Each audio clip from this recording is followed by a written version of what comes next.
across the land. If you listen, you can hear it well, my friend. We know the time has come to take our heads out of the sand.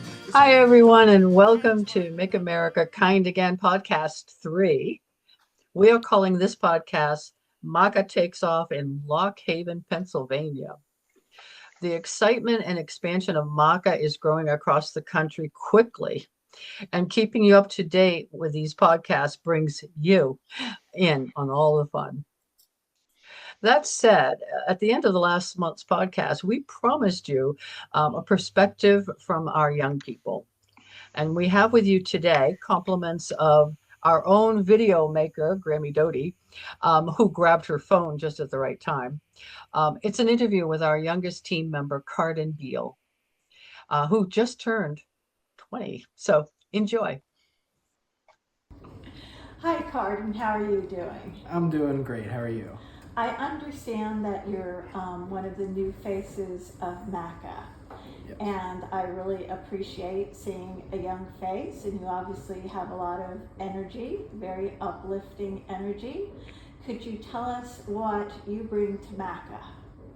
I am the behind the scenes guy. I take pictures at rallies. I really do all the editing and make sure that the MAKA account gets, we're going to start over on that. I completely messed up all my words. I can do it in... This isn't live. We'll edit out. Oh, absolutely. Okay, I'm going to start from the top. So what do you bring to MAKA, Cardin? I am behind the scenes. I try to uplift MAKA and try to provide nothing but support for MAKA. I try to get the word out about MAKA, and I am the social media advisor for the team. And I try to really get people to understand what MAKA is about. And what is MAKA about, and what in particularly brought you so enthusiastically to this venture? I used to always think to myself when I was alone and just thinking about how the world could be a little better. But my most question that I ask myself is what it used to be like. What it used to be like to talk to other people and expect respect back. I've always wondered how or what went differently in history to make people act and talk the way they do now.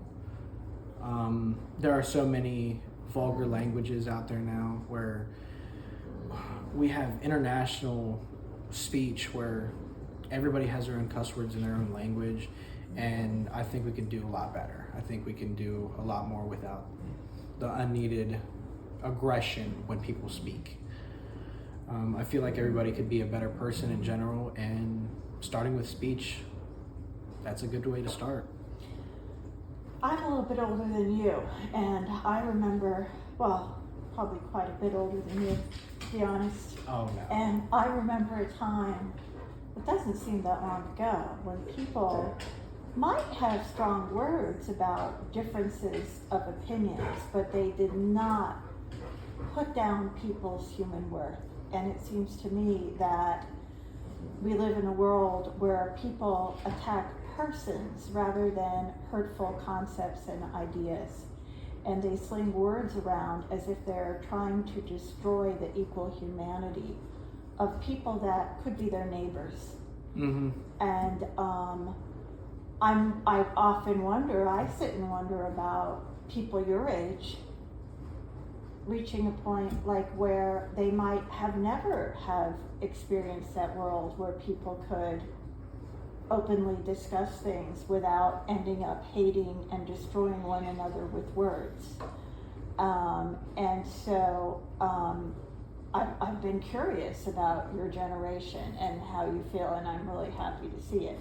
Now, I understand you recently went to a event in PA. Can you say what you experienced there? Can you tell us what you experienced there? And do you have positive hopes that this MAKA movement is growing? So we recently just went up to our possible first chapter in Lock Haven, PA. Shout out to you guys out there. Love you guys out there. Thank you guys for being here. I also say that it was definitely an experience. I've never really been a part of a organization that is meant to, its entire point is to bring people together. Never really been a part of it. And seeing how, while we were at Lock Haven during the event, we actually had a huge role play that we actually had there. It was between the Democratic Party and the Republican Party. There was actually two big-wigged people there that were very influential in each department.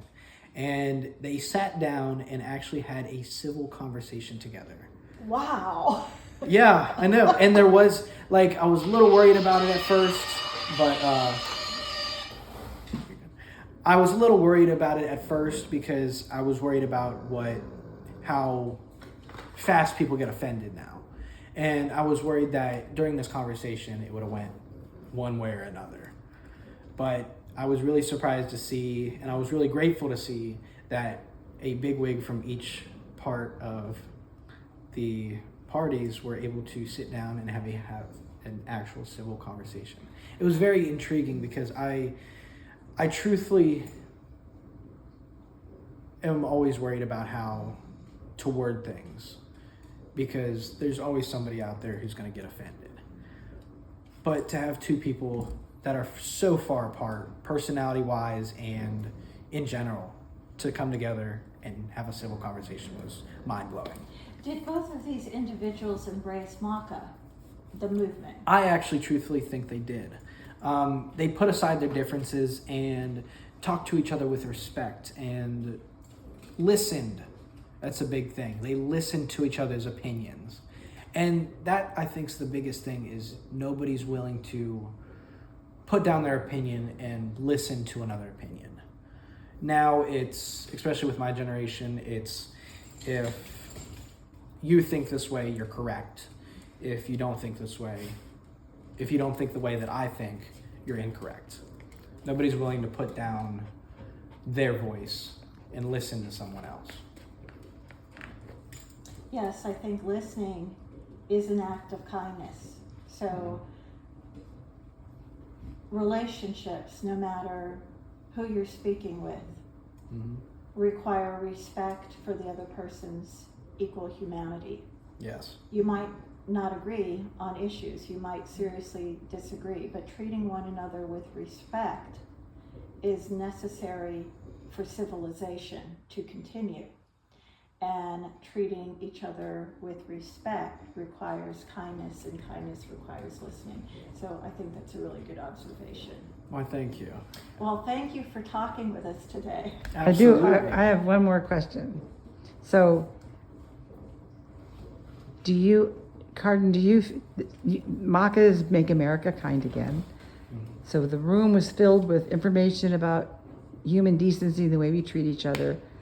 How big a role do you think being in a climate, in a room of people who are all thinking about making America kind again, how much of an influence do you think that had on the caliber of conversation between the two representatives of the parties?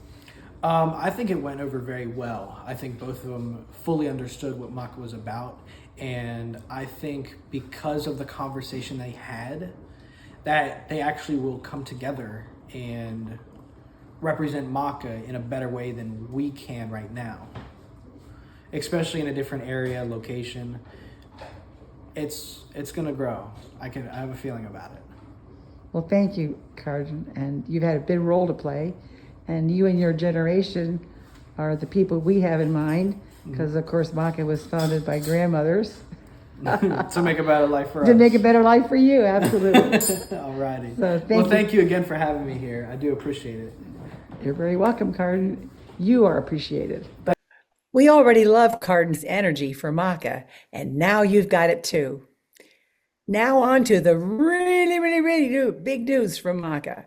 Clips and audio from our very first MAKA Make America Kind Again rally, held on July 26th at the popular Avenue 209 Coffee House in Lock Haven, Pennsylvania. Wow, this reel says it all. Hey everybody, Welcome back to your go-to source for all things inspiring and uplifting. Buckle up because the kindness revolution is spreading its wings. Since we dropped our last podcast, Make America Kind Again, also known as MAKA, it has literally soared to new heights. Our very first kindness rally kicked off in the charming city of Lock Haven, Pennsylvania, thanks to one unstoppable soul, team member Bradley Curtis. Now, Lock Haven isn't just any town. Known for pioneering firsts, it's where the iconic Piper Cub airplanes took to the skies, many thanks to the tenacious women who stepped in during wartime in World War II. It's only fitting that Lock Haven also takes the honor of hosting the inaugural rally for MAKA, Make America Kind Again. Elaine Park and Cardin Beal grace us with their presence, waving the kindness flag for the entire MAKA family, including our co-founder Dee Tonkin from Union, Maine. This kindness powwow unfolded at the beloved Avenue 209 coffee shop from 11 a.m. to a little after 2 p.m. on a spirited Saturday, July 26th. The buzz of excitement was so electric time flew by. One of the highlights? A compelling PowerPoint presentation revealing some startling statistics. Our own Rosie Gripe surveyed youth in Minnesota, and guess what? Over 90% of kids aged 8 to 18 express sadness and concern over the language adults use today. The message? Kindness is needed more than ever. And it didn't stop there. We dove deep into our first podcast episode with the delightful Grami, Dodi, and Nana D. The discussion sparked immediately, uniting community leaders from both sides of the political spectrum. The consensus, respectful discourse can light the way to a brighter democracy. And now the generosity. Over 50 MAKA hats have found new homes, ready to act as beacons of kindness in Lock Haven. Families also proudly planted MAKA yard signs, turning their neighborhoods into havens of goodwill. We're already making plans for an even bigger bash in Lock Haven, tentatively set for September 6th. This will lead to establishing the first MAKA Make America Kind Again chapter in Lock Haven. A huge shout out to Brad Curtis for steering this kindness ship and making history in Lock Haven, Pennsylvania. Hey, not too shabby for a couple of grandmothers. It's all about sparking a little kindness and inspiring those smiles. Yeah, can you believe it, Dee? You know, I was checking back and I realized that in early April, MAKA was just a gleam in our eye. I remember when we bought those sort of inexpensive hats to try out the idea of the reactions we get when we had MAKA, Make America Kind Again, on our hats. Everybody liked them, and we knew we had a desperately needed idea that could easily grow nationally. Then we would return America to our high standards of mindful language and discourse by inspiring an atmosphere of kindness everywhere. Now there are already hundreds of MAKA hat wearers who are beacons of kindness out there. I just sent a hat to Kentucky yesterday and was approached in an art gallery by a woman from Florida and one from Missouri who took photos of our QR codes on their phones so they could go to the website and get hats. It's been so much fun. I had a similar experience just having lunch with wearing MAKA hats and being approached by people saying, where can I get a hat? I am so excited. I can't resist giving you a little bit of a sneak preview. Well, that's because we're coming to Maine. Yes, we are. We are. We've got a new MAKA rally coming to my hometown in Union, Maine on August 24th, plus a possible one on Vinyl Haven, which is an island. It's an authentic working island off the coast of Rockland, Maine. So I won't spill all the details yet, but the next time we'll be broadcasting from Maine. We're also having a special feature with Steve and Chuck Romanoff, which is Schooner Fair. These are the brothers who gave us their blessing to use their song, We the People, as our MAKA anthem. So we're really grateful for that. So stay tuned. So come aboard the MAKA revolution at www.makanow.org and become a beacon of kindness yourself.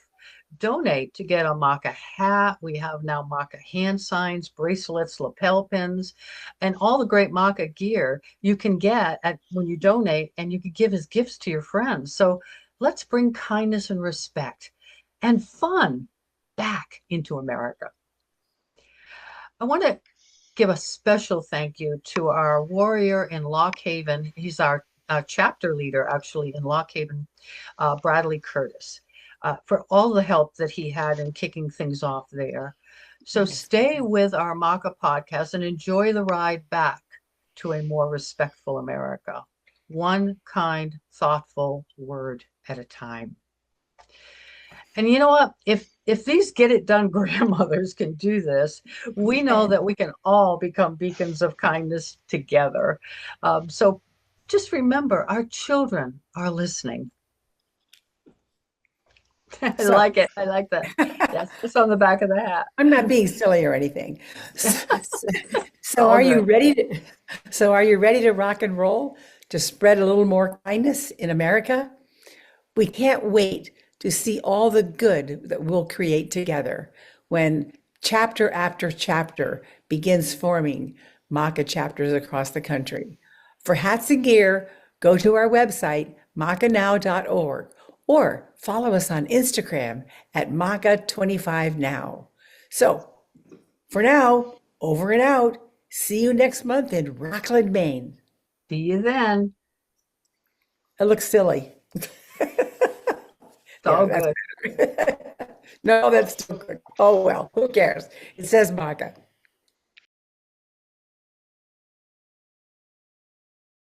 Please like and subscribe the podcast because it helps us get the word out to make a kinder America. See you guys.